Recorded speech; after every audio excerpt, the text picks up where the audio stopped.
We're not waiting on. Awesome. We're not waiting on anyone else, are we?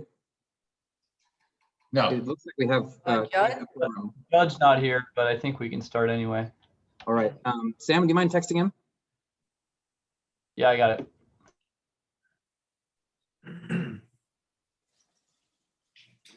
Oh shoot, sorry.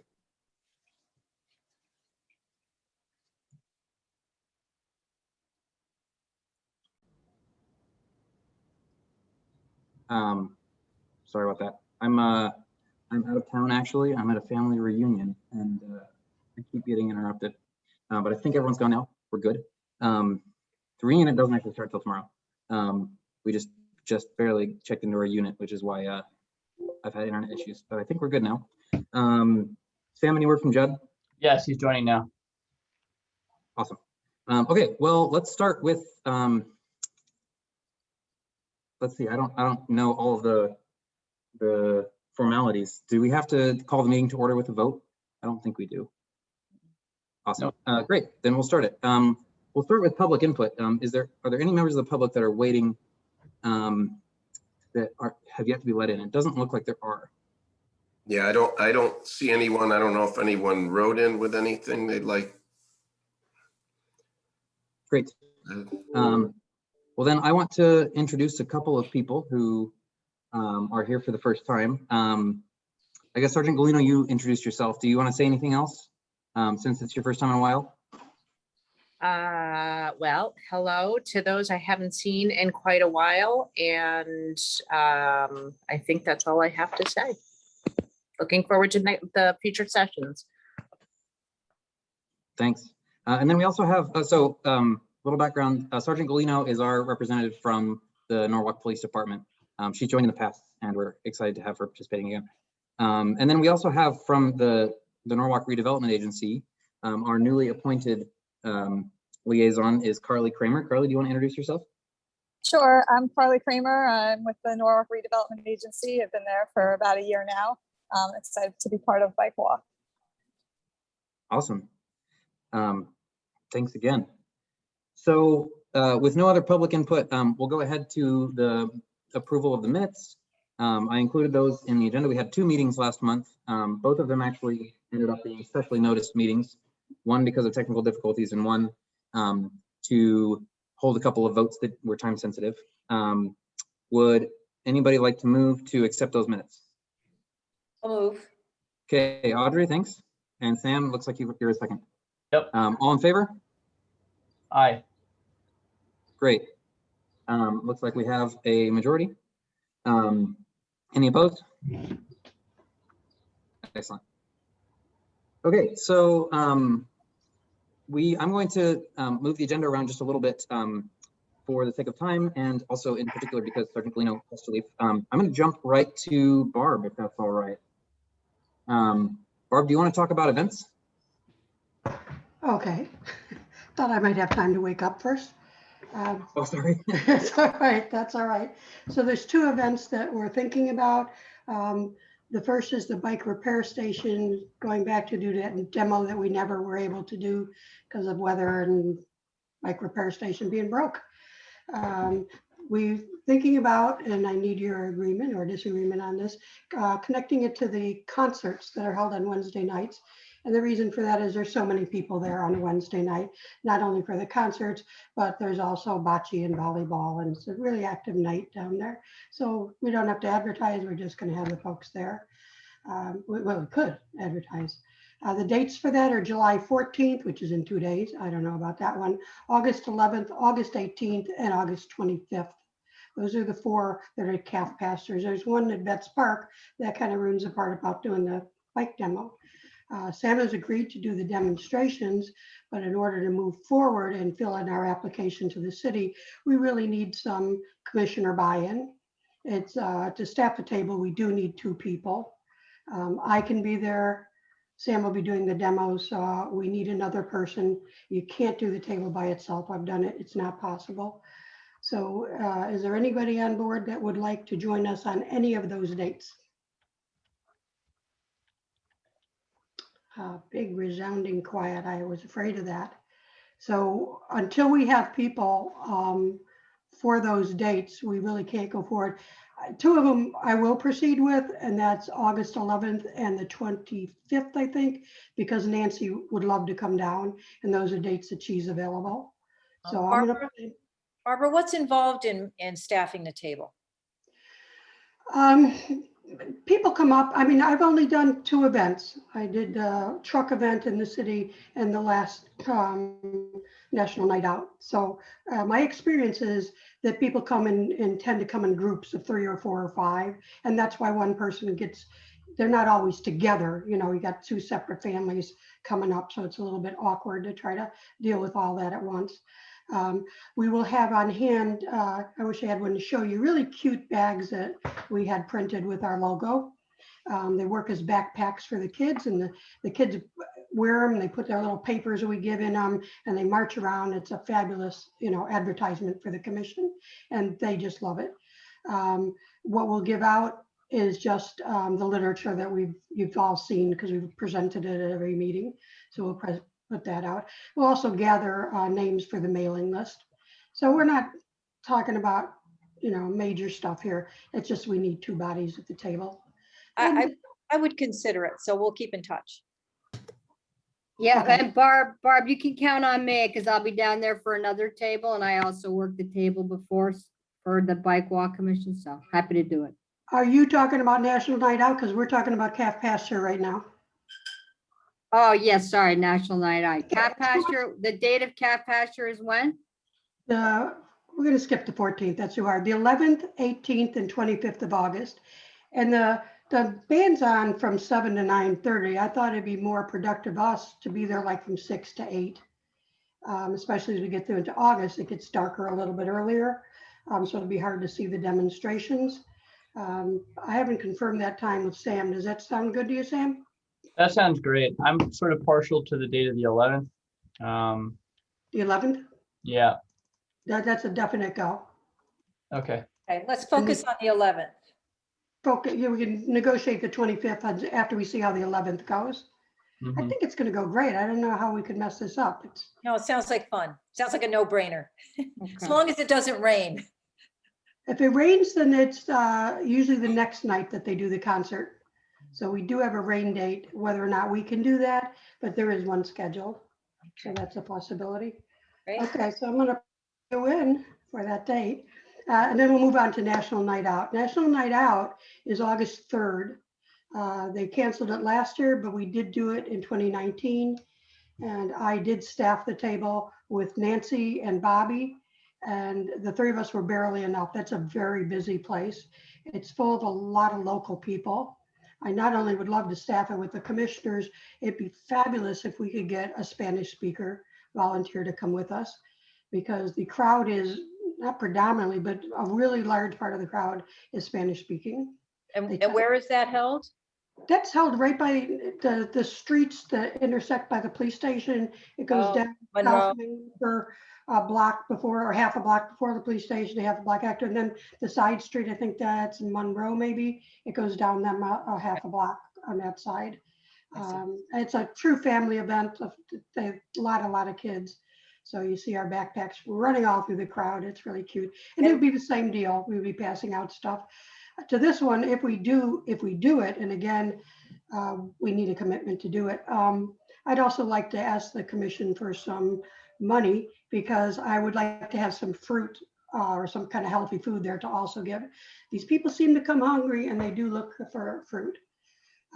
Lastly, I've tossed out the idea to Tanner, and we haven't had a chance to discuss it, but somebody on social media did offer to give a bike. And if we could take that and repair it and raffle it off there at the event, you know, I think that would be, I think it'd be cool. But that's totally up in the air, and we got time to talk about that. Anybody Yeah. want to commit to this adventure? Barb, what time is August 3rd start? 5 to 8.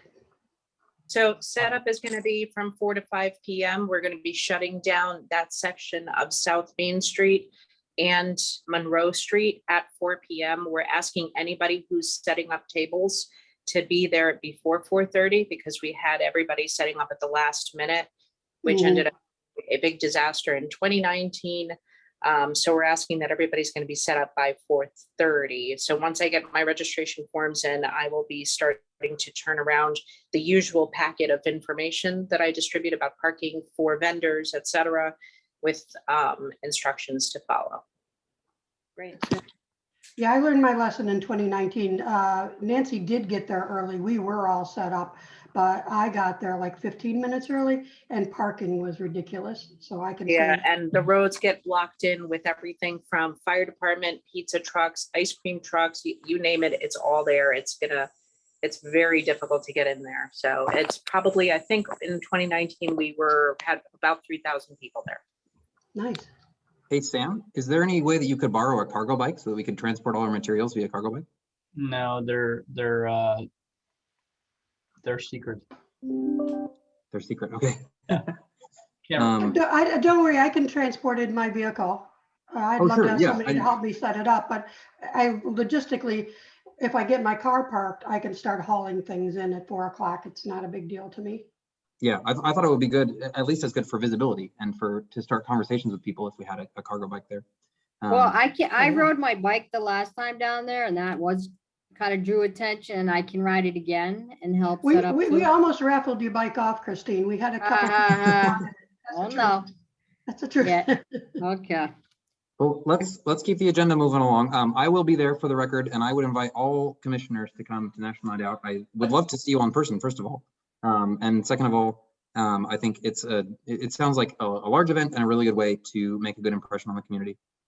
I think it'll also be a good opportunity probably to get a lot of feedback from the community just by starting conversations with people about their experiences on foot, on bike in the community, especially people in downtown Sono. It'll be a great opportunity. Go ahead, Audrey. Hey, Tanner, how about if we make lanyards with a name badge and our affiliation? So when people come up, we've got a lanyard with a name badge. We've got a big flag that says the commission, and we've got things that we put in the front of the table that have our logo. So, and then we're just standing behind the table. We could do that, but Because we don't have t-shirts or anything that's identifies us. That's all. It might be good to have some identifier so that it's clear that we're part of the body that's there. Yep. I like the idea of being identifiable. Audrey, how is that something that you could throw together quickly and just deliver? Yeah, before I the did meeting? that for my nature committee at Oak Hills Park. We all, when the public arrives, we have just a simple lanyard with a name, with our logo on it. And so we look like staff, or we're identifiable. That's all. Well, then I would move to authorize just a small amount of budget. Do you have a good idea, Audrey, off the top of your head about how much it would cost to get like what, 6 of those, 7 of those made? I think you go to Staples and you get a box of 25 of them or something for about $35, and then I'll just design it and print it on my own, and that doesn't cost anything. That'd Cool. be my part. I don't know how reimbursement works. Is anybody familiar with the process? If Audrey were to spend money, could we get it reimbursed out of the commission's budget? I have had things reimbursed. Yeah. Cool. Just submit it to the city. There is a route, because I've done that before on something else, so it wasn't that complicated. Then Audrey, would you like to take that on? We'll hold a vote here to authorize the budget. Well, could we also authorize some The kind fruit. of healthy food like fruit or something? Yeah. I'd like Yeah, we'll do that. Well, I guess we can do that together. Hey, Tanner, Yeah, go ahead, Deline. Yeah, it's Celine. So do you just have to suspend the rules if you're going to add something to the agenda before you take that vote? How do you mean exactly suspend the rules? So just take a vote to suspend the rules to add an item to the agenda, and then you can Oh, I take a see. vote on the item. I see. I make a motion to suspend the rules. I second it. Great. All in favor? Aye. Any opposed? Excellent. The rules are now suspended. Barb, how much budget would you propose to use for healthy snacks at the National Night Out? I have no idea. I have to go to Stu's and price it. Yeah. Put together a little budget. Yeah, do we need to vote on a particular number, or can we just authorize Barb to spend a modest amount of money on healthy food? How about not more than $50? Perfect. Okay. Great. I would Okay. expect it to be not more than 30, but let's say 50 in case I get Yeah. expensive oranges. Right. Cool. Then I make a motion to authorize Audrey to spend at most 35 on lanyards and name tags, and Barb to spend at most 50 on healthy food for National Night Out. Okay. Do we have a second? I'll second it. Cool. All in favor? Aye. Any opposed? Great. Look at that. We're making progress. Delene, do we need to reinstate the rules at this point, or can we just do Wild West for the rest of the meeting? Nope, you're fine. You can just keep going now. All right, we'll keep on trucking. Okay, any other matters relating to events, Barb? All right. No, we covered the two that I have. Great. And I'll just run that out by inviting everybody once more. I hope you can all make it to National Night Out, and I hope that if you're able to come to the Cat Pasture events, that you go to those as well. August 11th. Oh, we're just doing the one on August 11th So far. so far. Okay, We'll have another meeting before the 25th or the 18th, so we can talk then. great. Sounds good. Great. Well, then I think we'll get back to the flow. Or Sergeant Galino, was there anything else on the agenda that you wanted in particular to be involved in before you have to head out? I have not had an opportunity to look at the agenda. You probably know then better than I do, Tanner, if there's anything that I needed to stand by for or type in about. That was the biggest one. That was the one that came to mind. If you don't mind me putting you on the spot just briefly, we had a conversation earlier this week, and I learned a lot from Sergeant Galino about community engagement. If you wouldn't mind just saying a minute or two of words about how important it is and ways that you see are effective in engaging the community in biking and walking issues. I have no idea what you're talking about. No, I'm just kidding. So I'm a PIO with the City of Norwalk. I'm a public information officer, and I primarily am running our social media pages as well as doing a lot of, some of you may have seen me, sorry, on News 12 or whatever media outlet is covering the recent events. And as you know, that the police department, we have to shovel very hard against the tide to connect bridges and to have this concept of repackaging ourselves so that people understand that I'm not just some cop who will show up at your doorstep wearing that uniform, carrying a gun and those handcuffs, but there's much more to it. And associating myself with other things, like when people come to Coffee with a Cop, they learn that I take my kids snowboarding, or that I love horseback riding and I go to Chester Hill Farms and I'll be riding river tomorrow, probably in the rain over jumps, which is already making me nervous. But those kinds of conversations don't ever happen unless we're actually drawing people in. So what's the draw? So we have the Kiwanis Club runs the bike rodeo about every other year. Obviously, we missed it last year, and my kids have gone. So caveat, my husband's a police officer in Norwalk. He was a police officer in Bridgeport, and I've been doing my job with Norwalk for about 18 years. My kids have gone to the bike rodeo in New Canaan and enjoyed it more because they actually utilized the trails. So Waveney Park, the back roads, the cool off-roading with the big cops, and some of the kids were passing the cops, and they were really learning about when to stop if they were approaching a road.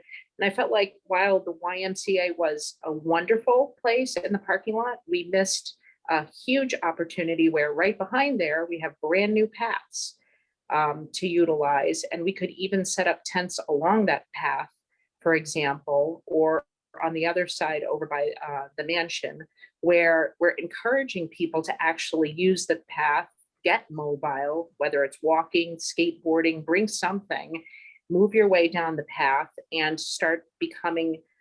But if I was a mom, I used to run with a double stroller. I would never run with my two kids on that path because it's just, nobody's there. It's poorly lit. It's not very welcoming. It dead ends kind of on Mott Avenue where there may or may not be a homeless guy sitting on a bench somewhere. And we are now extending it, and sadly, we don't have a big draw there.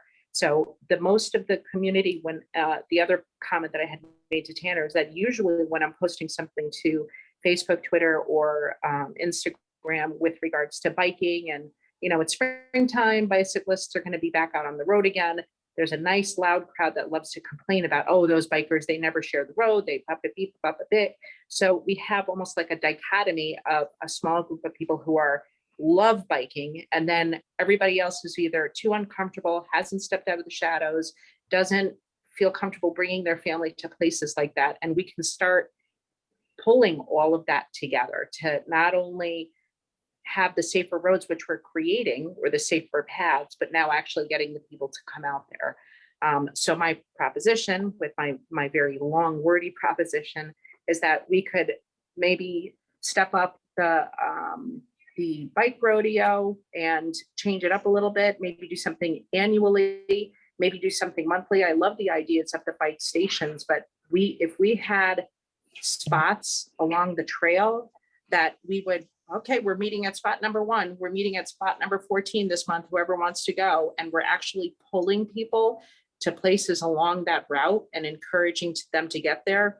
For me, I run our peer support team for officers that have dealt with critical incidents. And initially it would take me weeks to get the big 10 guys out in the hallway to come inside and talk to behavioral health or talk to a therapist, but we just kept rolling on. And now it's something that's welcomed and something that, people are, no, it's going to happen. You have to keep presenting it. I don't think a once a year, and that's my, I think I could go on and on forever. Sorry, Audrey, I see your hand is up.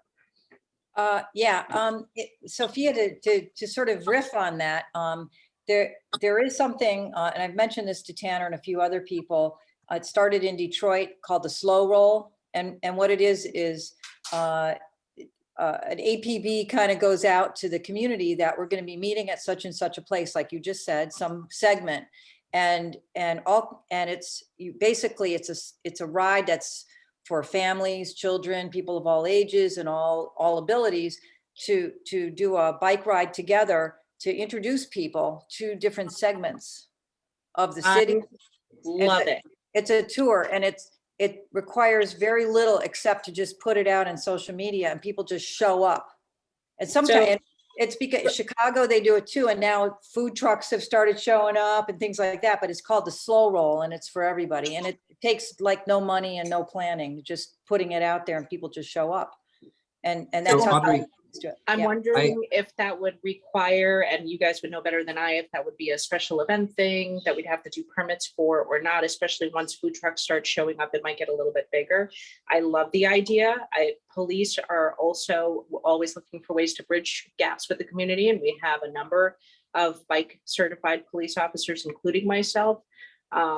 So that would be a great opportunity for us, but just a wonderful way to get the community out there. And sometimes if they know that there's going to be police officers present, parents may feel a little bit more swayed about bringing their children onto something that seems very foreign. So, absolutely. But I love that idea. So I love the ideation that's going on. I want to take this offline because I think there's a lot of planning and a lot of brainstorming that could be done here. Unfortunately, I don't have time for it in this meeting. But I would love to see this happen coincidentally with the opening of the missing link in the NRVT.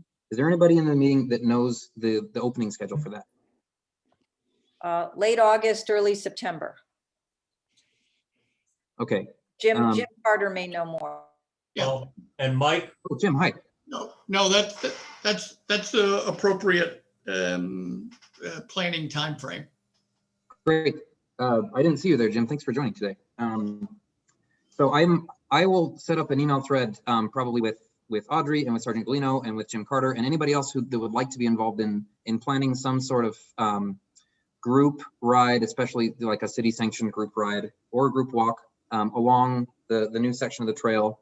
This is an idea that's just getting started. There's nothing formal yet about it, but I want to discuss this more, but we don't have time in this meeting, so I'll start that. Thank you, Audrey. So let's move on to our next section. So I wanted to talk, and I'll make this somewhat brief, about the commission purpose and goals. So I've been thinking a lot about what I want the commission, what I would like the commission to focus on, and obviously, ultimately, what we focus on will be determined by all of you individually. and what you choose to work on. But I did want to take a little bit of time to go over the city ordinance that actually established us. I wasn't around when this happened. I know some of you were. I know in particular Judd has been working on this forever and was in the initial task force. I think Colin was as well. But for those who aren't aware, I just want to go through the actual legislative charge that we have. Can everybody see the window that I'm sharing? Awesome. So this is in the city ordinances, section 20. The part 1 deals with how we're composed. And then part 2 is our purpose, powers, and duties. So we support biking and walking as safe, accessible, and sustainable forms of transportation. Then part B here says the purpose of the commission shall and facilities for bikes and pedestrians. I've asked Mike Yosak to talk to us a little bit about complete streets. It's a term that we've used a lot, but I asked Mike to update us because I would love to know exactly what the city's current state is and what our strategy is moving forward. You might recall from our last meeting that the biggest part of our support for the redevelopment agency's grant application was that it would result in a lot of complete streets guidelines that would come out of it that the city would in theory be able to use. Part 2 and part 3, the bicycle plan and the pedestrian plan. I know that Judd and Colin worked a lot on the bicycle plan in the earlier years, and that's continued to be refined. Judd, do you want to comment on that at all? Just briefly, where we're at with that? We commission members, the subcommittee basically have not worked on that since I think March, just because with the decrease in road width standard for the city from a 12-inch standard lane, and Jim, please feel free to jump in and correct me if I'm wrong here.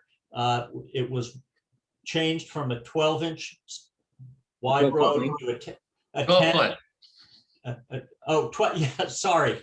That would be really small. We couldn't even fit a bicycle. Yeah. From a 12-foot wide standard down to a 10. And this had the effect of opening up a lot of possibilities that didn't exist prior to that. And so Jim and Greg and Garrett and Mike have all kind of been working on this. And I guess for lack of a better term, we're waiting to hear. I'm hoping to hear something from Greg tonight, what we could expect maybe by the end of the paving season this year. I've heard 7 miles, but like a little more detail. Anyway, I don't know, does that answer your question? Yeah, I guess most fundamentally, I just wanted to point out to everybody that we do have a bicycle plan. Yes. And that it's in process. It's the implementation of it is in progress, kind of in the earlier stages still, but that we are making progress on it. The pedestrian plan, though, this is something that I think is a little more. Go ahead, Judd. Did I cut you off? No, I'm done. Okay. To my knowledge, I don't think that we have a codified pedestrian plan yet. Am I wrong? Anybody? I think you may be correct on that. Okay. And then it sounds like that should be one of our top priorities, given that we have been charged by the city to do that. Well, Number Tanner. 4, yeah, go ahead. I think in terms of pedestrian plan, we're ever after better quality sidewalk situations and crosswalks, and in some cases enabling both bicycling and walking in the same space. But certainly sidewalk repair and crosswalks and pedestrian light, signals and that kind of thing. We're always after. It might not be a formal. Oh yeah, plan, absolutely. but it's part of the mix always. Yeah, by no means are we not thinking about pedestrian issues. I think that again, somebody who has been doing this longer, correct me if I'm wrong, but I see the pedestrian plan as a holistic document, something that takes into account all different parts of the city and the interconnectedness of them, especially like high demand destinations, making sure that the most frequented places are accessible and welcoming to pedestrians. I would like to see that, personally, I would like to see that on a citywide level. And I think that we've done that. We've done a good job of that in the past in one or another area, but to do that holistically for the whole city, I think is what this is getting at here. Right. I think that's good, and I would ahead. add on to that by creating car-free districts once in a while in certain areas, depending on festivals and events that occur in the populated parts of the city. Creating car-free for pedestrians. Yeah. Just anecdotally, it sounds like we're going to get that here in about a month with the next night out, right? Sergeant Galina, didn't you say that you're going to close down a couple of blocks? It's a small area. So if you're just looking directly at the police department, which is situated on a corner, both streets directly abutting the two sides of the building will be shut down. So it's a very small walking area. If I could just throw an idea out there, and then I'm going to be saying goodbye, was that there are a few events that I know come up as I sit on the special event, having to sign off on signatures, things like dog walks that come up that we could absolutely, there's always a lot of people who are always looking for those. I know that they had one on Wall Street, or gonna have one. I'm pretty sure I signed off on a permit for that. But I'm just thinking to the law enforcement torch run that we just did recently. In 2019, we ended up stopping by all the businesses and saying, hey, this is our route. We're gonna go by your area if you wanna be outside and encourage people on. Why not have a day where we're going down West Avenue and by the Avalons there, I can't remember that whole strip where there's a bunch of restaurants, or if there's a better place, my brain is a little tired right now, but anyway, so something that'll engage local businesses, people walking and family kind of stuff. So yes, National Night Out, there is pedestrian movement through the streets, but that is small and probably maybe 200 yards on each side, if that. And also, Sophia, I think on August 7th and 8th, I've got a postcard from the Sono Arts Festival. I think downtown Washington Street gets closed off for that.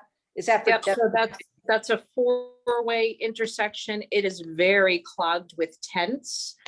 So walkability, it's more like shoppability as opposed to walkability. Oyster Shell Park with National Night Out, that was a great walking place, but not necessarily sharing the roadway kind of thing, but just encouraging walking. So I think that if we could get somebody who's on the city site and is monitoring all these special events we have through, we could certainly say, hey, that might not be a bad place for Bike Walk Task Force to show up and join in on the fun. Tanner, if I could just chime in, there is a pedestrian plan posted on the Bike Walk Commission's website. I would venture to guess it requires a little bit of an update. I believe it was fiscal year 2018, 2019, and it just set some really large, broad goals, and then outlined a lot of the kind of infrastructure and safety components that you would want to see in terms of, making a city more walk friendly and pedestrian accessible. So there's a lot of resources in there, a lot of links to other cities' real comprehensive pedestrian plans, but just wanted to point that out, that I think it might be a good place to start in terms of, revamping to put something that's, up to date together. Yeah, absolutely. I'm glad that you pointed this out because this was not on my radar. I had no idea that such a document existed. I think we'll use this as a jumping off point. Thank you. I'm gonna take it and chew on it. I want to make sure that we have time for all the other agenda items. So I just want to call out these last 2 points, and then we'll move on to Greg to give us an update. This number 4 of our purpose is to provide advice on the implementation of the transportation component of the plan of conservation and development. I took a look through that. Nancy before has also presented this We have about a half dozen things in the POCD, which I believe was written around 2018, give or take a year. That's a very comprehensive citywide plan that takes into account transportation and lots of other things. We have, like I said, about a half dozen goals or key results that we are assigned co-responsibility for. I think we share them with another agency in every one. One of them, just anecdotally, is identifying.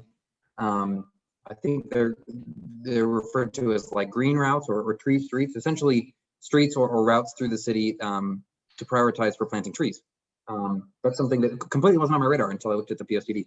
And then number 5, review and provide advice on transportation, other projects having impact on walking and biking. Obviously, transportation projects. One thing that Colin and I have been talking about just a bit recently is how development projects, like real estate development projects, also have an impact on walking and biking in the city, especially when it comes to when they're a destination or a source. In the case of housing, they absolutely have an impact on walking and biking, and that part of our legislative charge here would be to review those proposals, perhaps as they come into the zoning office, and then provide advice.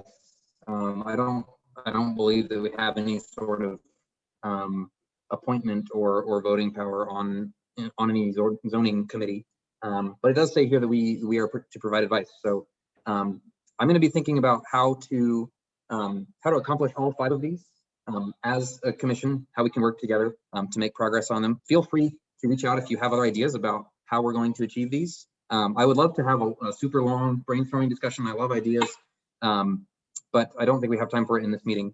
So contact me offline if you have ideas about how to achieve these.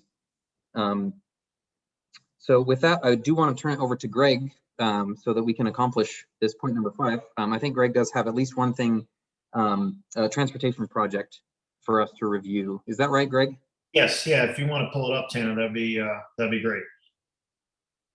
Yeah, let me kill this window and find it.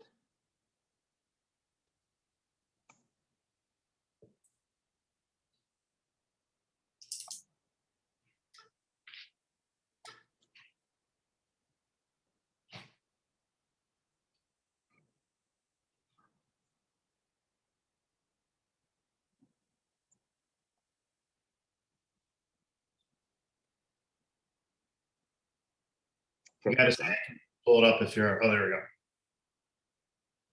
Yep. So does it work better portrait like this, or? Yeah, that's fine. Yeah. It's just a real quick layout. Obviously, every month that we meet, been just updating on the connectivity grant. We're finalizing the design plans right now and putting together all the other final documents to submit to the DOT. It's been, obviously, it's a little bit of a long process, but we're really excited about how this is coming together, especially just looking at the routes that we have included in this, and we have about 17 lane miles worth of bike facilities that we're going to be implementing, and not only bike facilities, but we're also aiming on, obviously we've talked about it before, kind of creating more consistent travel lanes as well.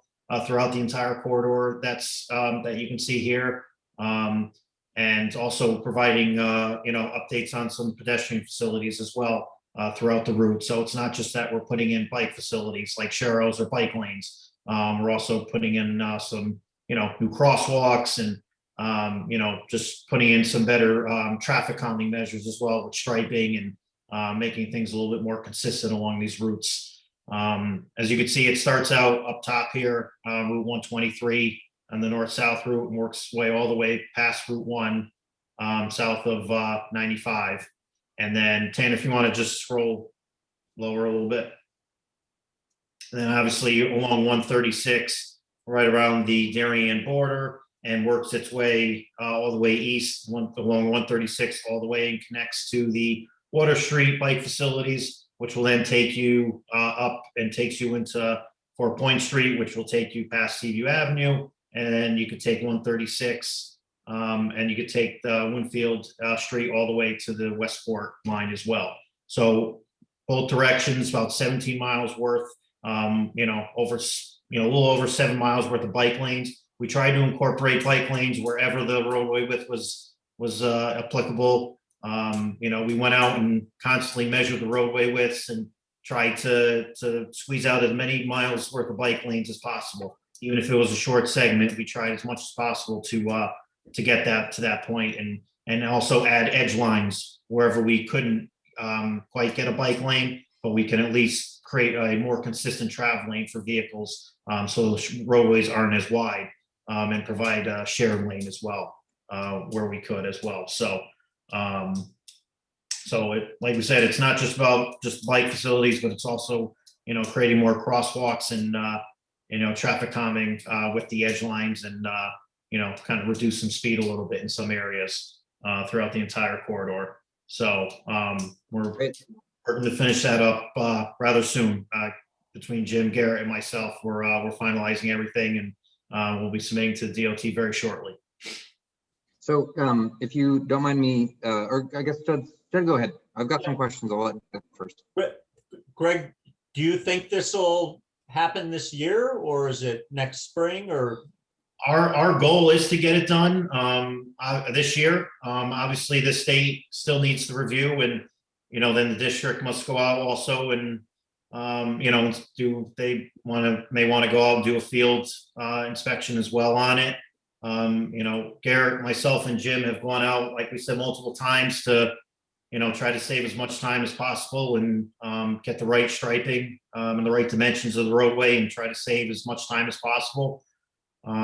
We're hopeful that it will be done by the end of this year, but before it gets too cold out. Okay. And you mentioned crosswalks as part of this. Are you going to be installing some new crosswalks? Well, we noticed along these routes there were a lot of areas, especially along 136, where there currently are ADA ramps that are already installed, but there's no crosswalks that are striped. So wherever we saw them, we added in the crosswalks, and because we didn't want to just put in a bike lane and just leave out the crosswalks, and where we could just move the stop bar a little bit, add in a crosswalk, and the ADA ramps are already there. So we didn't want to just stop there. Great, good. And then, Greg, yes. Sorry, Judd, if you had another question, go ahead. Nope, not yet. Greg, have you nailed down exactly where you're going to be striping these crosswalks yet, or is it still up in the air? Yeah, there was most of them along 136 where there were ADA ramps that were installed. I'm not sure by who, but I know, Judd, you had brought up on Woodward Avenue at Burt at that intersection that's been talked about.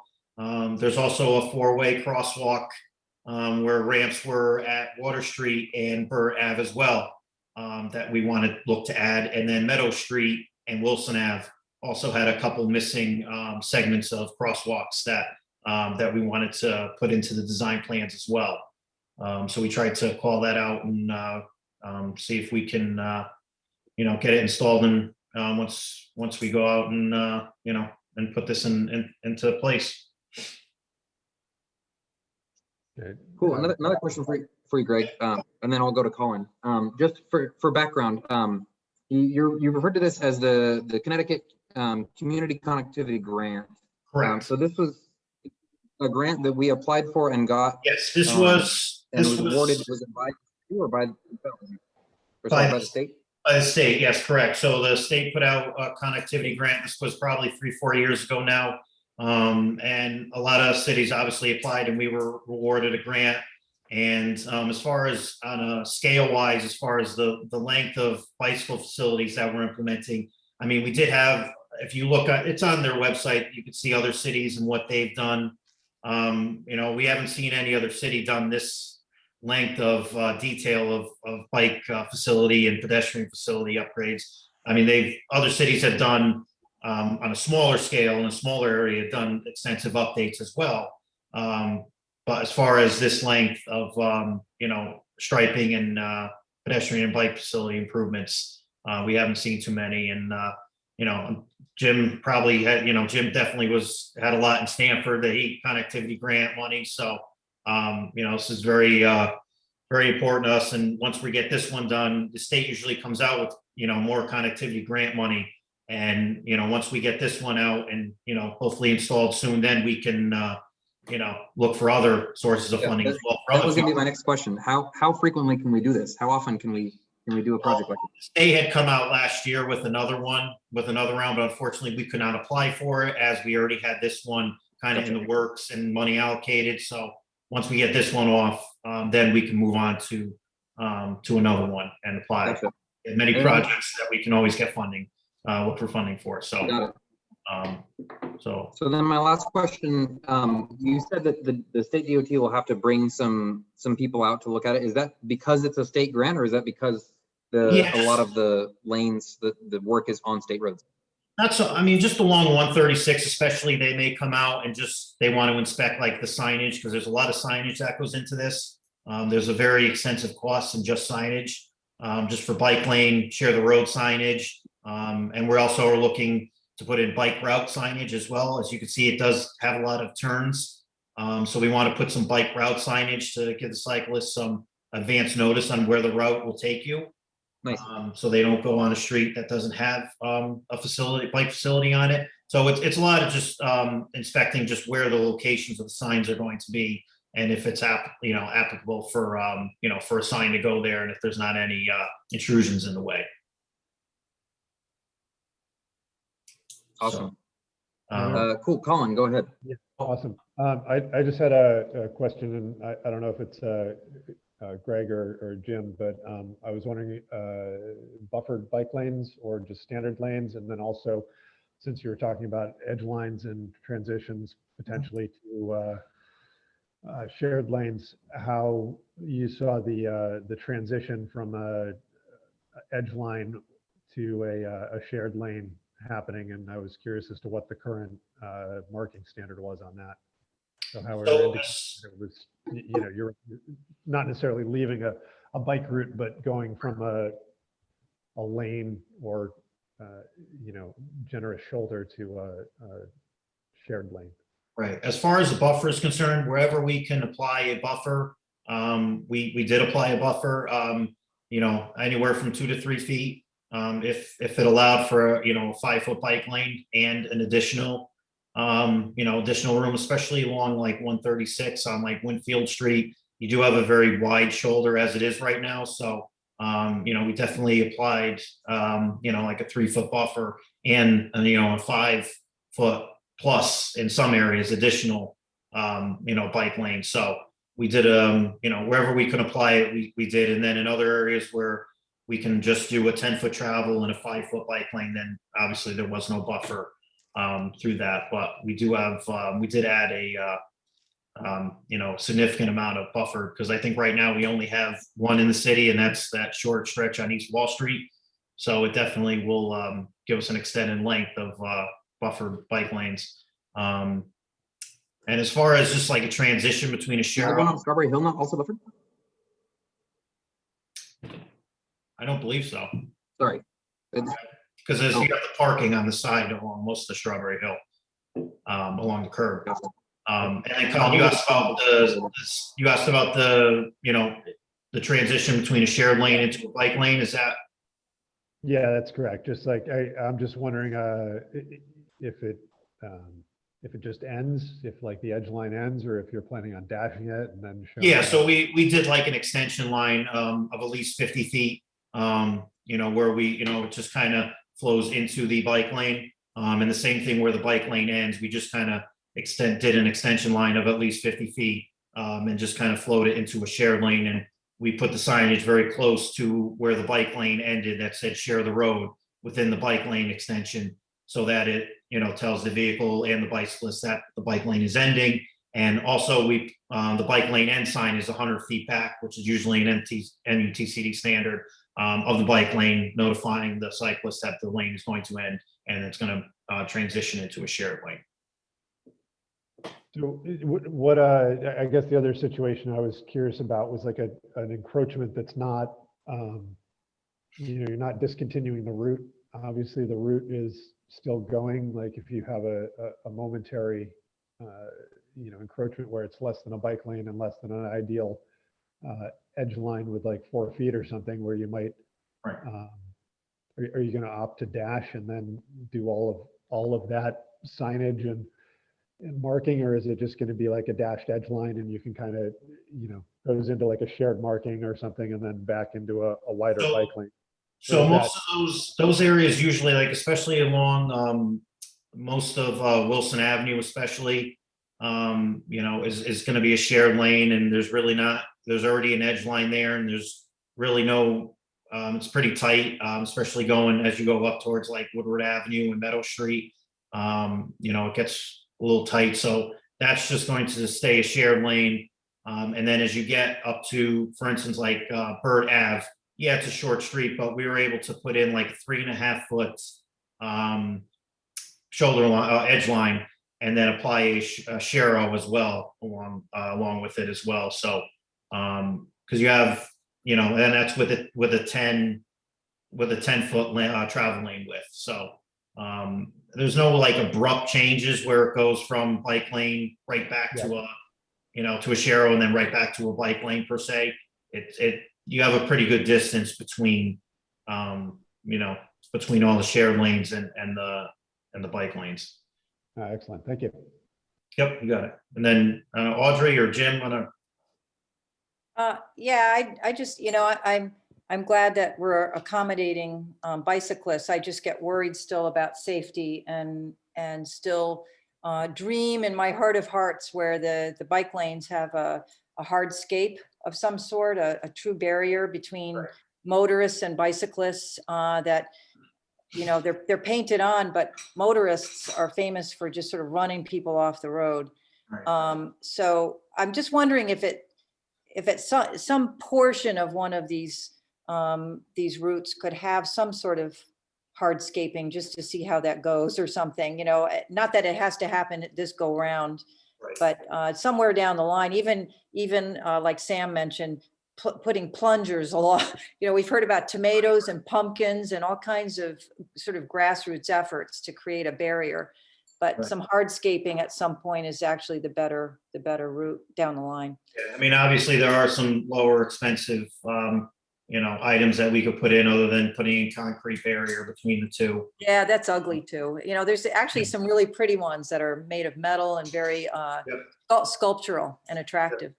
It's something we can look into. Obviously we'll look to see, especially I think once we put these in, we definitely want to do some counts to see, some of the higher ridden bike facilities and see, what kind of, ridership that it gets. And, if we do see some higher, obviously we can implement it, but I think this is a good first step in implementing more bike facilities around the city and give people more options to get around.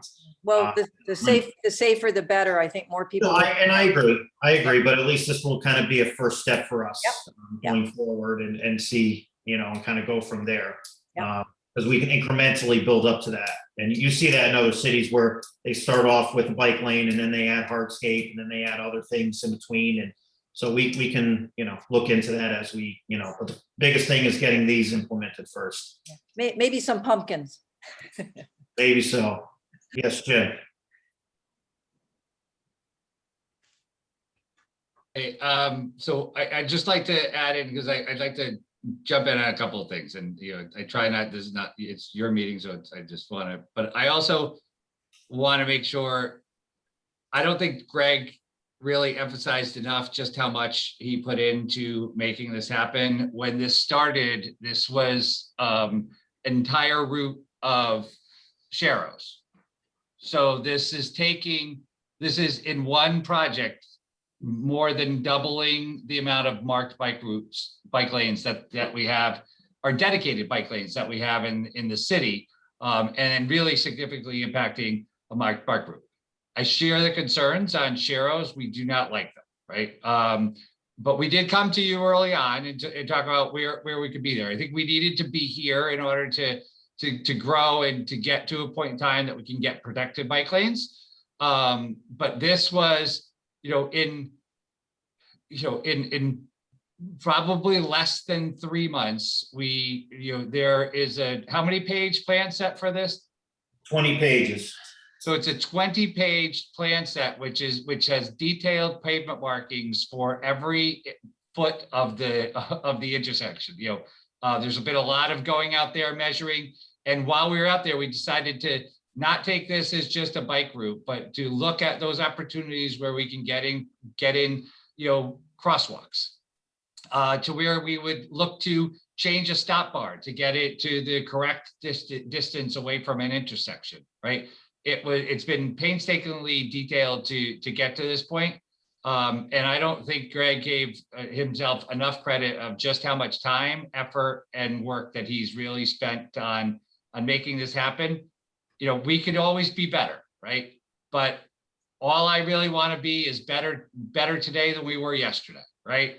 And then if that happens every day, pretty soon we're going to be perfect, right? But we could take this and try to make it perfect, but the segments that are missing in here where we already have a marked bike route, right? So this will be a fully connected bike route all the way from the points most north of the city, all the way down to the southernmost point of the city, and then moving on into Westport, right? So I think it'll be something that we have to celebrate when we get in there. We are desperately trying to get this to CONDOT this week so that we can, I've been in preliminary conversations with them about expecting it so that, we get review of the project so that we can get it fully funded and moving on. And our desire is that we get this, in this season. So it has been a lot of work to get it to here.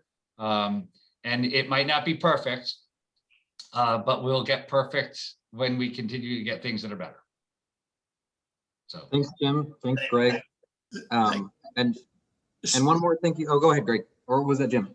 It was me. So just clarify the math for me. So the blue lines represent how many miles? And of those miles, what percent are bike lanes versus sharrows, let's say?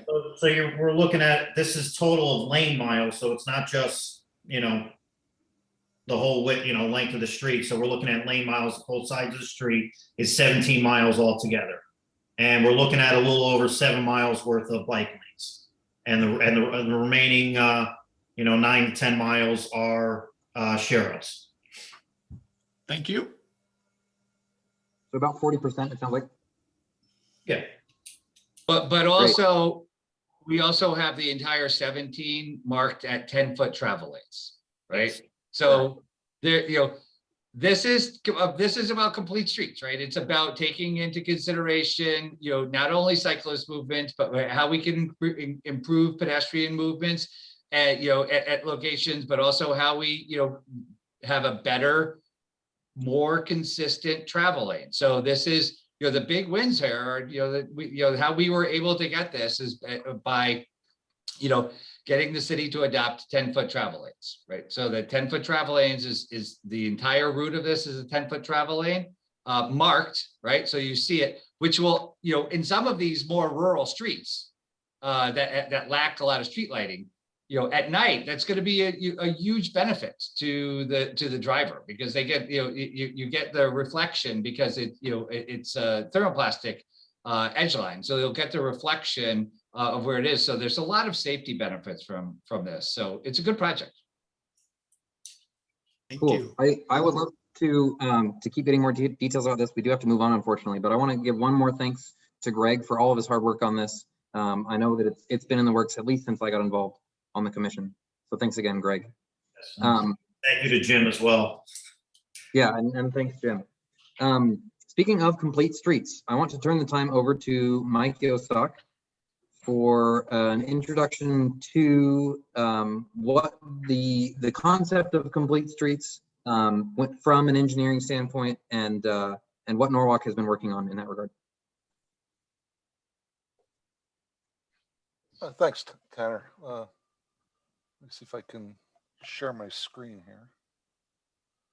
Oh, I think I'll need to stop mine. Let me do that. Okay, go ahead.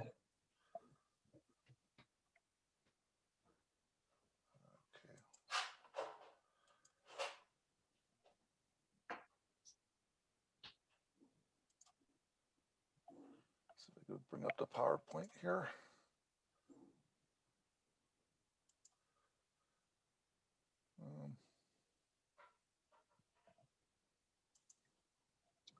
And just for reference, after Mike, we have 2 more agenda items, both of which concern spending small amounts of our budget. So we'll need to make sure we leave time for that. Okay. So it's about 6:07 right now.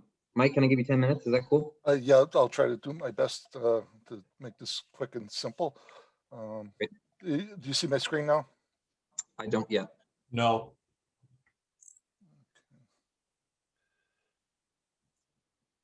Tanner, are you still sharing yours, maybe? I'm not. I killed mine.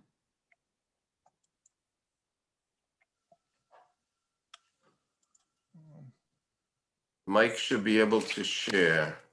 Can share now. Okay, let's see if I can. Yeah. PowerPoint go.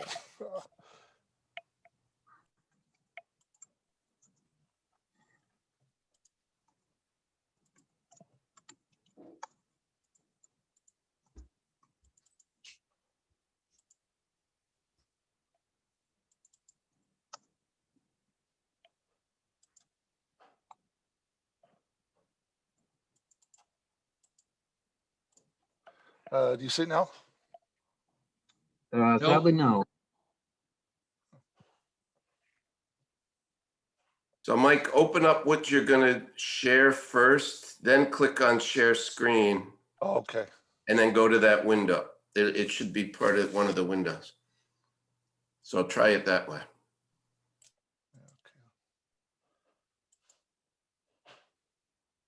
There, okay. Yeah, here it comes. You got it now, okay. There it is.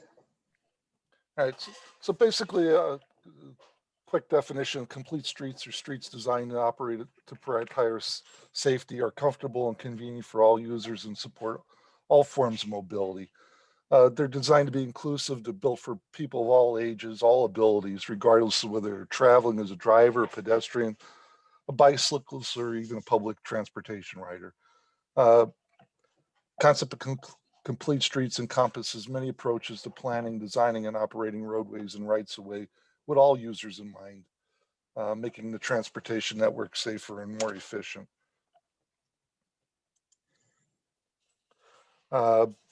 Brief history, Oregon really started this back in 1971 when it was a complete street-like policy. But the main stuff really didn't kick off until like late 2003 when America Bikes introduced the complete street as a way to include bicyclists on American road safety. Then National Streets Coalition formed with groups like AARP, the American Planning Association, Society of Landscape Architects, American Bikes, Smart Growth America in 2005. We start to look at complete streets more for not just bicyclists, but pedestrians and everybody else. So by 2012, we had about 500 communities nationwide that had complete streets policy, including a lot of major cities like New York, Boston, Chicago, New Haven had one, Charlotte, San Francisco. And today there's about 1,600 complete street policies in place in about 35 states. So it's growing. You know, Norwalk's kind of looking at it now. So in Connecticut, there's a few. Department of Transportation adopted one in 2014. Enfield, Fairfield, Hartford, Madison, Middletown, New Haven, Portland, South Windsor, Stamford, and West Hartford have one. So there's a few in Connecticut, but not everybody has it. But so we're not that far behind yet, but we're catching up. Hopefully we'll catch up to these other towns soon. So what's the goals of it? Really, it's make it easy and safe to walk and cross the street because it encourages and enables one to walk to work or shop or school or visit a friend without driving in a car. Because a lot of people go 1 or 2 miles and they drive there rather than and walk where you can get there almost just as quickly or easily, and it's better for your health and for the environment. And it permits those with assistive devices and disabilities equitable access to the streets. So that means you have ADA crosswalks, traffic signals with for blind or visually impaired people. It makes it safe to walk any time of the day. So one of the things is you'll add better street lighting to streets so you can see it at night and be seen better. It improves person's physical and mental health. It benefits economic growth. It increases home values. And it provides access to those underserved, those who can't afford a car. And it slows vehicular speed. And gives one a choice to walk or bike instead of driving, because 66% of Americans want more freedom of how to get where they want to go. 73% feel that they're forced to drive, and 57% would like to spend less time in a car. And like I said before, 50% of all trips are less than 3 miles, and 28% are less than a mile. So if we could get people out of their car and walking or biking those last miles, I think it's great for everything.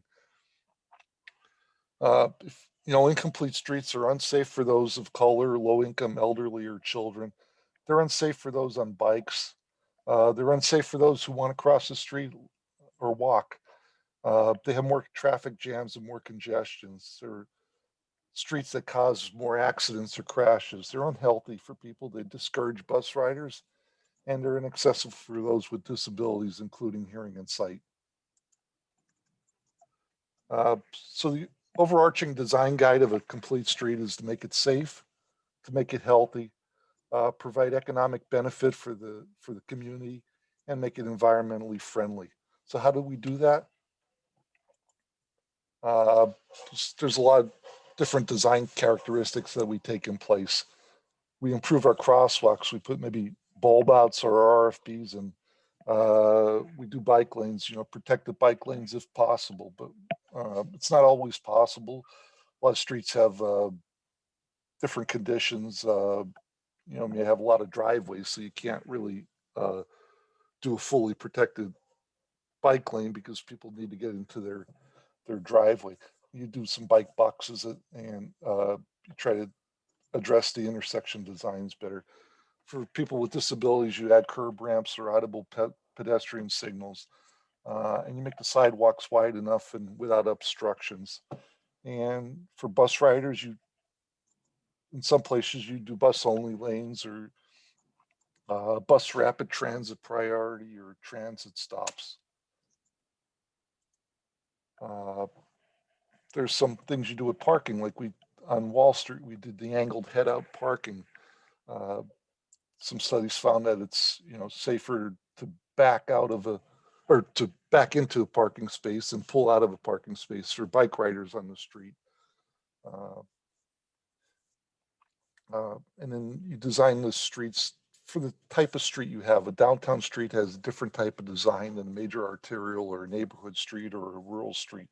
So you take the street type and the locations into consideration. Intersections are all, you try to mitigate conflicts, maybe do a roundabout or a traffic circle. Lighting, increase visibility with better lighting. And complete streets are also green streets. So you add landscaping, trees, you make them more environmentally friendly, maybe vegetative landscaping where the drainage can go in, and instead of into a storm drain, you get to planting beds.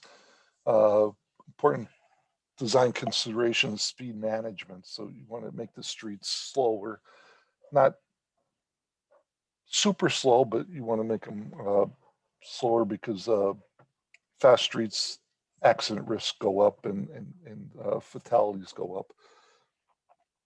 And there's also ITS type improvements that you can make in a complete street, either smart traffic signals. You may even want to add electric charging stations and prepare them for autonomous vehicles. So there's a lot of things to think about when you do a complete street. It's not just bikes and pedestrians, but you want to make it for everything.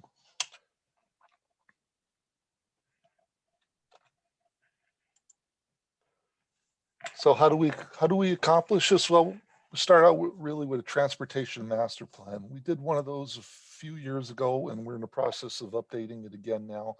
So you'll be seeing some public meetings and public interviews on this to update the one that we already have, and then we'll try to set a complete street policy, work that through, and just any complete street plan is going to be an incremental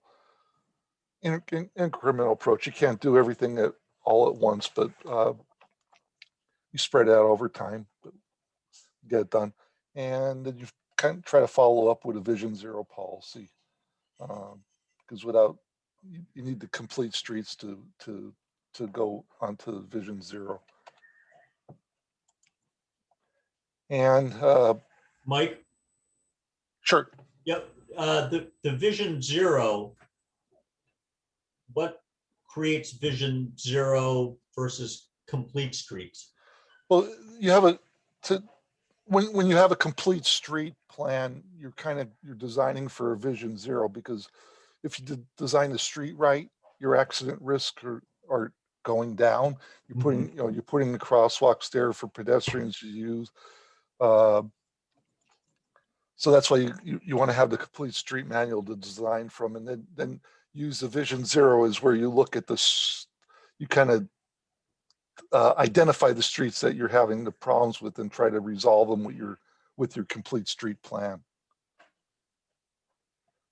So there's not, Vision Zero is really guided by street design at the end of the day. Is that correct? Right, because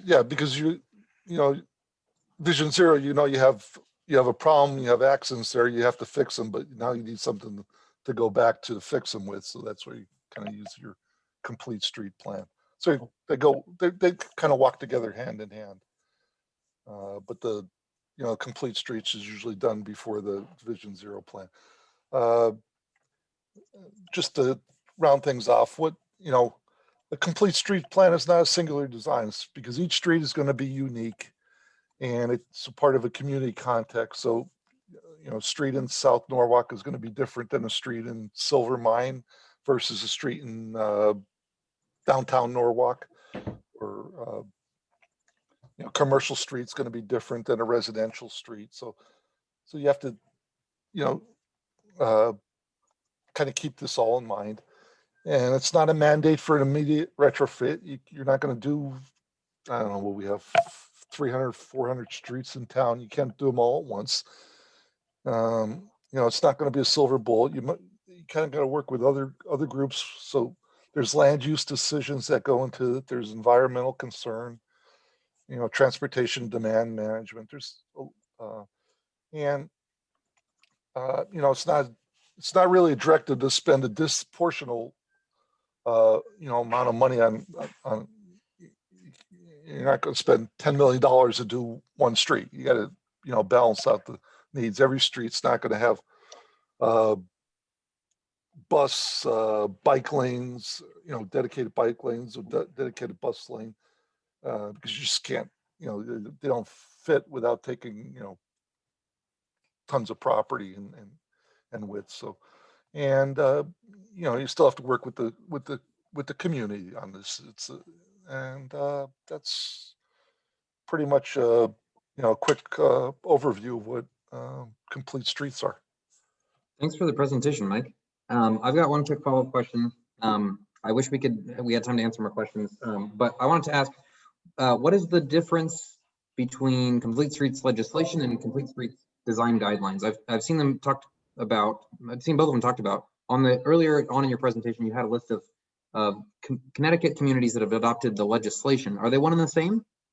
No, basically, we've kind of, when we redid our transportation manual a couple of years ago, we looked at the complete streets. So a lot of stuff we put in there were complete streets, but there's no ordinance in town that mandates that you have to use complete streets, although we try to design that way and, take that all into consideration, but you're not absolutely required to do it. Having some legislation just puts a little bit more teeth into the plan. Got it. Cool. Well, thanks again for your presentation. I look forward to learning even more about this and pushing for more complete streets development and also legislation in Norwalk. Thanks again. Let's move on. Colin has the next agenda item. Colin, I think you included I included in the agenda an attachment for a simple floor pump and a simple multi-tool for bikes that you propose to acquire using commission funds and then donate to people in need. Is that right? It's something like that. Yeah, it's still developing, and I owe Sam a call probably to come back at a future agenda. But I think we discussed, or I proposed trying to work out some mechanism where we would fund the purchase of some low-cost floor pumps and a basic multi-tool that would be available either from the commission directly or from another city agency, and perhaps it was a collaboration of agencies. Maybe it's easier just to have one, but trying to gauge the pulse on investing a small amount of money to help people that subsidize, I guess, the basic needs for some bike maintenance. I see several people from time to time that are commuting by bicycle, and the biggest hindrance seems to be underinflated tires. When I see people that may not have access to a pump and may not be going someplace, and if they knew that they could get a pump at a reduced cost that had a basic tool for tightening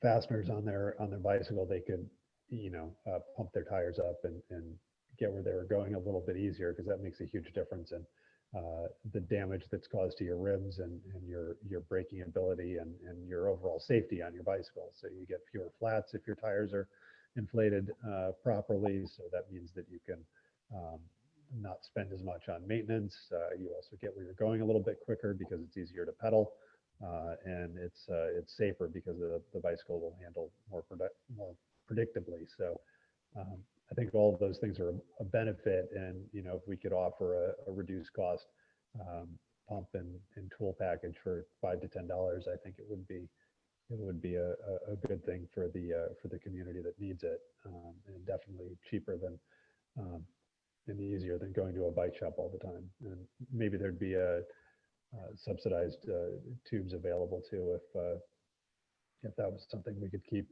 Maybe just the most common ones would be available. So basic mountain bike tube and a road or hybrid tube. So not really servicing a racing rig. So we probably don't need to have ultralight press to valve tube. Just something that's going to suit somebody's need and work to keep them on the road. So my first question to this is there any precedent for us as a commission offering things for sale? Like, have we done that before? Are we allowed to do that? Barb? No, I was going to ask that exact question. We can give things away, but can we be a middle person for a sale? I'm not aware that we ever sold anything. I like the idea. I think we could just give them away. Yeah, I think it might be simpler to just give them away. Okay. Any other particular concerns with this, or concrete ideas for distributing them? So, go ahead. Well, I was gonna say the bike rodeo. In the past, we've given helmets away at the Touch It Truck Day. At Public Works in the past, we had a table. We gave a lot of helmets away. This is the same kind of thing. We could. I'd say that National Night Out would be a good one too. Yeah, coming up very soon, National Night Out. I don't know if we could pull this together. Yeah, Colin, do you feel comfortable enough with this proposal to propose that we vote on it and try and acquire stuff before National Night Out. When is that coming up? It's on the 3rd of August. Yeah. 3rd of August. Ooh, man. You probably, yeah, I'd want like a budget cap though. It's like I wouldn't want to spend too much on it as an initial go and see how it goes. And that way we know that we've got a certain amount that the commission is comfortable with, and then we can try and find product that fits the bill at a reasonable price. And I mean, the attachment that I put on the agenda has cost estimates, doesn't it? yeah, my hope is that I haven't reached out to any partners yet to acquire it. My hope is that we'd be able to acquire it at wholesale from either a local bike shop or a manufacturer, and get it at a reduced price. So we'd be able to increase the purchase power by not buying it retail through Amazon or something. So I'm just looking at the attachment right now. It looks like the pump was roughly $20 and the tool was going to be roughly $10 wholesale. Go ahead, Sam. That was my estimate based on being in the bike industry years ago, but I don't know what the current pricing is. Sam? So I've done some homework on this. We own a brand that manufactures tools as well. And I think that there's very likely some options that Cycling Sports Group can help out with. The issue I've run into with the director of components products is he said lead time. But for instance, we're a really strong partner with the biggest pump manufacturer in the world, Beta. So the only issue being that their lead time right now, due to the pandemic bicycle boom, is about 14 months. Wow. Yeah.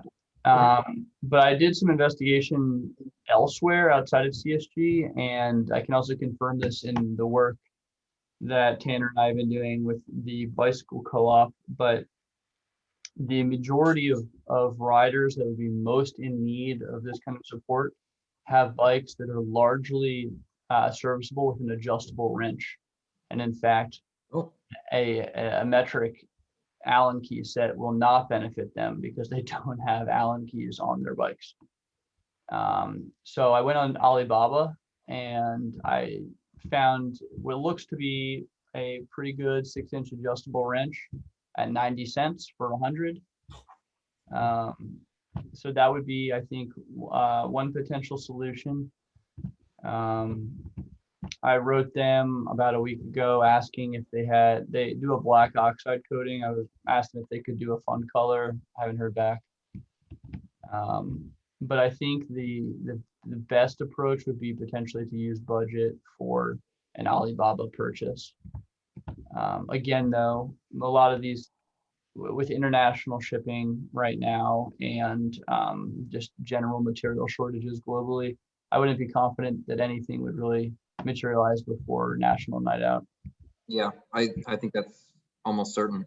We're at time, so I'm going to go ahead and say any expenditure I think we should authorize later once we have a little more concrete proposal. Audrey, I'm sorry we didn't get to your agenda item.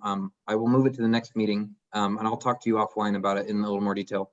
I think at the National Night Out, it might be worth asking people what sort of tools would be most helpful for them. Maybe not like in the sense of a formal survey, but just like to the extent that we have conversations. And that's going to be wait a sec, that's on the 3rd. Is that also the date of our next meeting? No, it's a Tuesday. Okay, so we're going to meet on the 2nd, ostensibly on Zoom, and then hopefully I see you all on the following day at National Night Out. So I guess if we need, we can take a little more time to coordinate our strategy for National Night Out. But I think for today, unless there's anything pressing, I will move to end the meeting. Any last comments? Tanner, I mean, if Audrey can make her presentation in 5 minutes or so, I'm okay. I don't know how maybe do you need to leave or? I don't actually need to leave. I just want to be respectful of everybody's time. Okay, I don't mind staying on a little bit because it's the last thing I think on here. All right, I can make it real snappy. Go for it, Audrey. All right, I got to share screen. Let's see. All right. All right, so what I've been seeing around is people are doing some grassroots efforts to slow down traffic. On the left, there is a row of signs down Prospect Avenue, which Prospect goes between Grandview and the hospital. And these seem based on quasi-official signs and don't need to be, they don't need to be officially installed. These are just lawn signs that are being stuck in people's lawns. So what the idea is that we could produce our own signs and offer them to residents and neighborhood associations. I'm gonna show you a different one too. Let's see how I can get to it. Let's see. So I thought about, you know, people seem to be very protective about their kids. That seems to be the hook in a lot of these signs.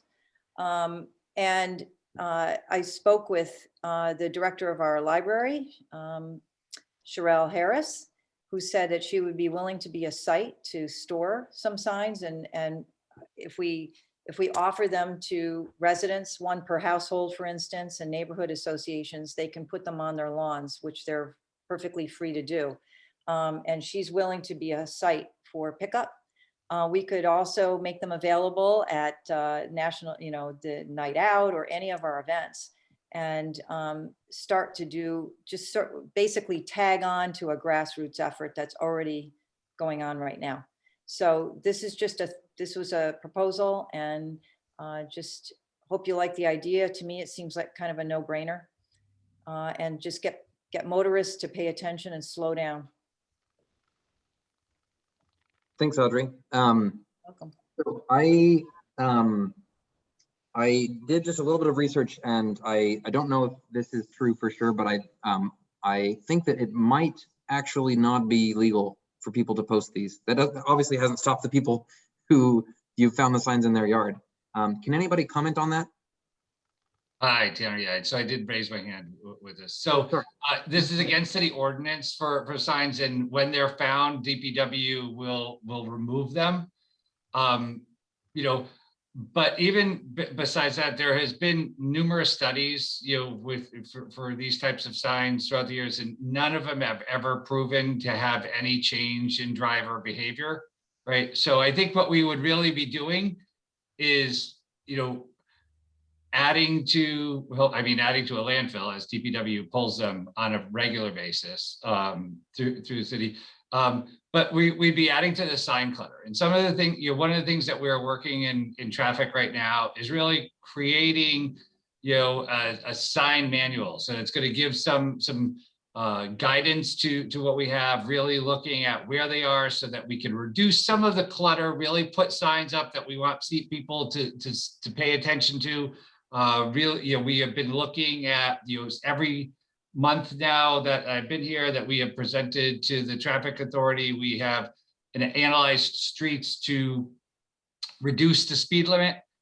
We want to put postings on those streets for a reduced speed limit. I think we really should look at some tried and true measures. I think if we're looking at an education campaign, you know, one of the items that I did want to speak with you, Tanner, when you're back and we get to spend a little bit more time together, you know, Mike really talked about complete streets legislation earlier. Part of complete streets legislation and part of a design manual comes with an education campaign. And I think, you know, we should really look at how we could do an education campaign and how that could be, you know, curtailed to, you know, smart cycling, you know, smart, pedestrian movement, you know, smart driving, and really look at something more than adding, I think, to clutter that we already see upon our city streets.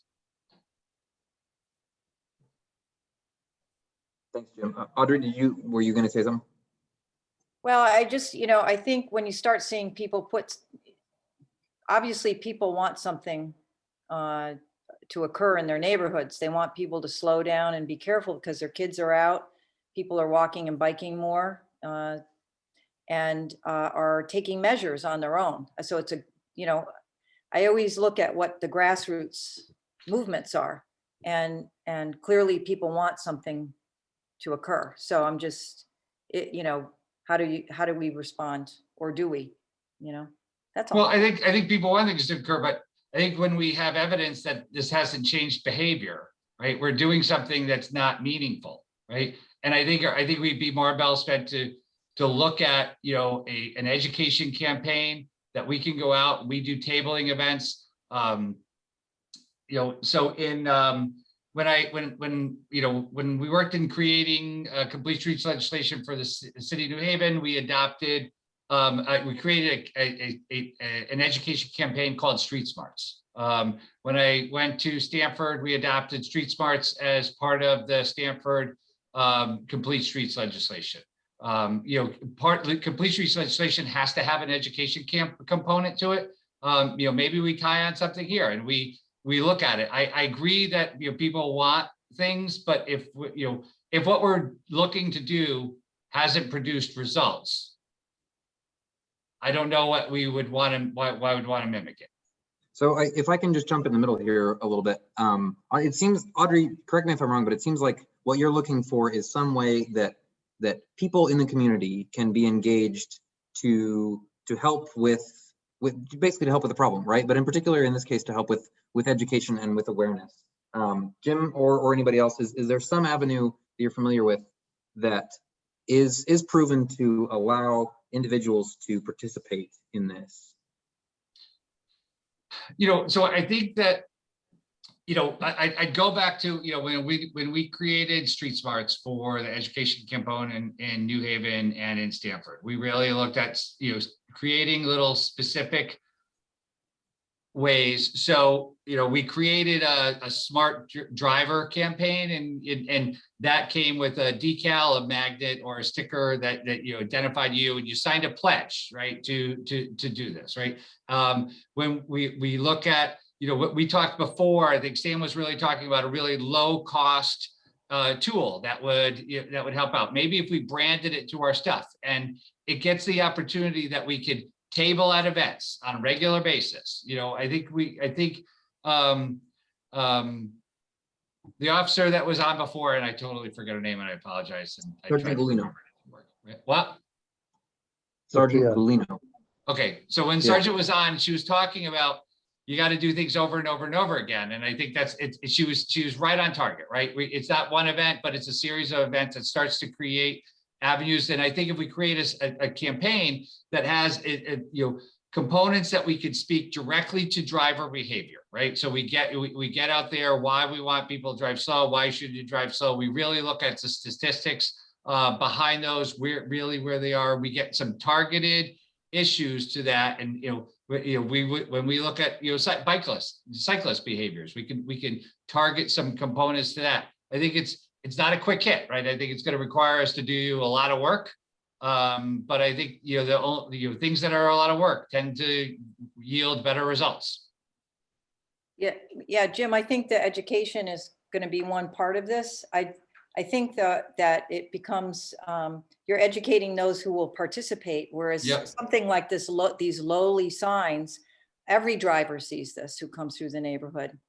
Okay, but the signs are against our ordinance. Jim, can I jump in, just because you voiced a little bit more strongly what my initial reaction was, and Audrey, I'm just going to say my initial thought was nobody reads signs. My second thought was that if we're going to make them read signs, it was like the graphic was better and it should be less, because Jim, I mean, you don't want a driver to take their attention away from the road to read a sign. That's just not what you want them to do. But with everything that Jim said, I think we should see these signs as a bat signal that we need to engage the neighborhood. And it's like they're asking for help on something. So I'd be much more in favor of spending budget money on getting some sort of a mailbox drop or something to these people in this neighborhood that's going to say, we'd like to get you in a special meeting and,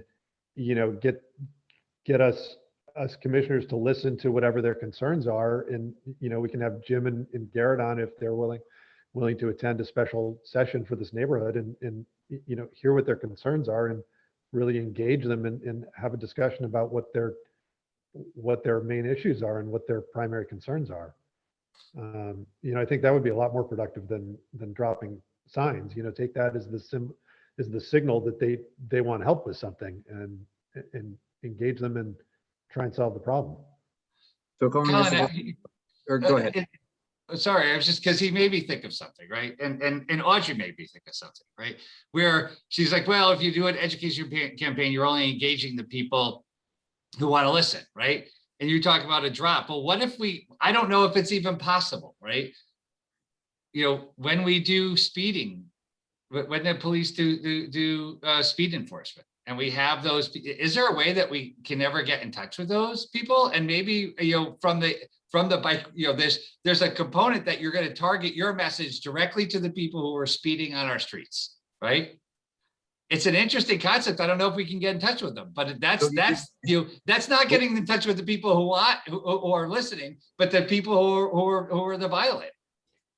So you're saying that we asked the police department to hand over personal information of people who get stopped? Well, or maybe what we could do is create the message, right? And then can they send it out to the violators? Colin, you're laughing, but who knows? No, I wasn't talking about the violators. I was talking about the people in the neighborhood. Like, that's true. That's true too. Because typically when we do it, not the violators.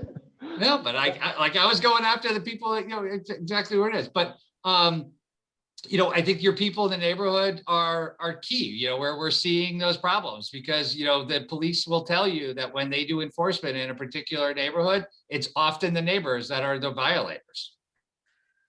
The people who are often complaining about it are the people who are the ones that they're actually catching speeding or stopping a stop sign. When they did that, recently in Rowayton, it was everybody in Rowayton who complained about, the issues and they were getting a ticket for running, for doing a rolling stop. So I think that there's a lot of potential here for us to come up with some solutions. Obviously, there's a lot of engagement on our commission and also in the community about this. So I think that we need to do more work here. I do feel like we need to give some people their time back because we still have about 15 people who dialed in, and I do need to run here in just a few minutes. But I'll follow up with you, Audrey, and with Jim and talk more about this. I think we need to do more work here. Any last thoughts? Cool. I'm going to move there, or I guess I'll ask, would somebody like to move to suspend the meeting? Barb, thanks. Second, Judd? Awesome. All in favor? Aye. All righty. Thanks, everybody. Thanks for tuning in. Thank you. Next meeting, Thanks, everybody. Have a good night. Bye-bye.